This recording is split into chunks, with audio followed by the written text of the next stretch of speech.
பஞ்சாப்பை பந்தாடிட்டாங்கன்னு தான் சொல்லி ஆகணும். சன்ரைசர்ஸ் அட என்னையா சொல்கிறேன், ஆமாங்க 235 ரன் அடிச்சு இன்றைக்கி பஞ்சாப்பை தோக்கடிச்சிட்டாங்கன்னு தான் சொல்லி ஆகணும். இன்றைக்கி சன்ரைசர்ஸ் அதிரடியான ஆட்டத்தை வெளிக்காட்டினாங்க. பவர் பிளேயில் சொதப்புனா பஞ்சாப் அப்படிங்கிற மாதிரி தான் இருக்குது. சரி, இன்றைக்கி என்ன நடந்துச்சுன்னு பார்க்கலாம். டாஸ் வின் பண்ணி பஞ்சாப்பு பவுலிங் போட்டாங்க. எதுக்கு பவுலிங் போட்டாங்கன்னு பார்த்தோன்னா இன்றைக்கி சன்ரைசர்ஸ் அதிரடியாக விளையாட தான் இன்றைக்கி பவுலிங் போட்டாங்க மாதிரி இருக்குது. சரி, ஓப்பனிங் பேட்ஸ்மேனான அபிஷேக் சர்மா மற்றும் டிராவிஸ் ஹெட் அதிரடியான ஆட்டத்தை தொடங்கினாங்கன்னு தான் சொல்லி ஆகணும். அபிஷேக் சர்மா பொறுத்த வரைக்கும் இன்னைக்கு 13 பால்ல 35 ரன் அடிச்சு அவுட் ஆயிட்டாரு. யாருக்கு? பெரிக்யூஷனுக்கு தான். அவரே 4 6 2 4ன்னு அடிச்சு அதிரடியான ஆட்டத்தை தொடங்கினாங்கன்னு தான் சொல்லணும். சரி, அந்த பக்கம் டிராவிஸ் ஹெட் 3 6 3 4ன்னு 19 பால்ல 38 ரன் அடிச்சு யுவேந்திர ஜகலுக்கு அவுட் ஆயிட்டாரு. என்னடா இப்படி அடிக்கிறீங்க அப்படிங்கிற மாதிரி தான் இருக்கா. அப்படி எவ்வளோ அடிச்சாங்கன்னு பார்த்தீங்கன்னா பவர் பிளேயில் வெறும் 51 ரன்னு தான் அடிச்சாங்க. என்னடா 51 தான் அடிச்சிங்களா, போங்கடா நீங்கள் அப்படிங்கிற மாதிரி தான் இருக்கு. வந்து 32 பால்ல 55 ரன் அடிச்சு அதிரடியான ஆட்டத்தை காமிச்சாரு. இன்னைக்கு சன்ரைசர்ஸ் யார் வந்தாலும் அடிக்கிறாங்க, என்னடா இப்படி அடிக்கிறீங்க அப்படிங்கிற மாதிரி தான் இருக்கு.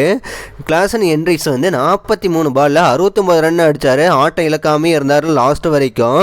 நிதிஷ்குமார் ரெட்டி 13 பால்ல 29 ரன் அடிச்சாரு.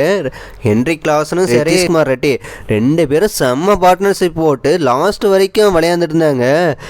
என்னடா இப்படி மேட்ச் ஹென்ரி கிளாசன் அடிக்கிறாங்க, போன மேட்ச் தோத்ததுக்கு இப்படி வச்சு செய்கிறீங்களே அப்படிங்கிற மாதிரி தான் 20 ஓவர் முடிவில் சன்ரைசர்ஸ் எவ்வளோ அடித்தாங்கன்னு பார்த்தீங்கன்னா 235 ரன் அடிச்சிட்டாங்க. அட என்னது 235 ரன்னா? இன்னைக்கு பஞ்சாப் பக்கம் பவுலிங் பார்த்தீங்கன்னா சரியாகவே போடலாம் தான் சொல்லி ஆகணும். ஹர்ஷ்தீப் சிங் ஒரு விக்கெட்டு தான் எடுத்தார். எல்லாருமே இன்னைக்கு ஒவ்வொரு விக்கெட்டாக எடுத்தாங்க. மொத்தமே விழுந்தது 4 விக்கெட்டு தான்ங்கிற மாதிரி இருக்குது. சரி, இந்த இமாலய இலக்க செகண்ட் இன்னிங்ஸை எப்படி பஞ்சாப் கையாள போகிறாங்கன்னு தெரியல. அப்படின்னு பார்த்தா பிரியன்ஸ் ஆச்சாரியும் சிம்ரன் சிங்கும் சீக்கிரமாக அவுட் ஆயிட்டாரு. இவங்க 2 பேரும் தான் பஞ்சாப்போட அதிரடி பேட்ஸ்மேனாக இருப்பாங்க. எப்பயுமே ஓப்பனிங்கில் பவர் பிளேயில் செம்ம பார்ட்னர்ஷிப் போட்டு விளையாண்டு தருவாங்க. இதனாலேயே பஞ்சாப் சீக்கிரமாக வின் பண்ணிடுவாங்க. ஆனால் இந்த மேட்ச் பொறுத்த வரைக்கும் சீக்கிரமாக அவுட் ஆகிட்டார். அவர் மட்டுமா அவுட் ஆனார், அணியோட கேப்டனுமே சீக்கிரமாக அவுட் ஆகிட்டார். பவர் பிளேயில் 3 விக்கெட் விட்டுட்டாங்க. சரி, பவர் பிளேயில் 3 விக்கெட் விட்டுட்டாங்க. எவ்வளோ ரன்னுங்க? 57 ரன் அடிச்சிட்டாங்க.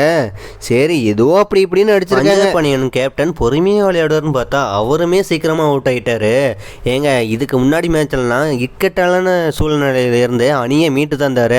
ஆனால் இன்னைக்கு அடிக்கலான்னு போய் 235 ரன்னை பார்த்துட்டு அவரும் அடிக்கலான்னு போயிட்டு இப்படி சீக்கிரமாக அவுட் ஆகிட்டாரு அப்படிங்கிற மாதிரி தான் இருக்குது. அடுத்த வந்த பேட்ஸ்மேனான மார்க் ஸ்டோனிஸ் மற்றும் கூப்பர் காலின்ஸ் சின்ன பார்ட்னர்ஷிப் போட்டு விளையாண்டுட்டு இருந்தார். 40 ரன் இந்த பார்ட்னர்ஷிப் நீடிச்சுது. ஆனாலும் மார்க் ஸ்டோனிஸ் வந்து சீக்கிரம் அவுட் ஆகிட்டாருங்கிற மாதிரி தான் இருக்குது.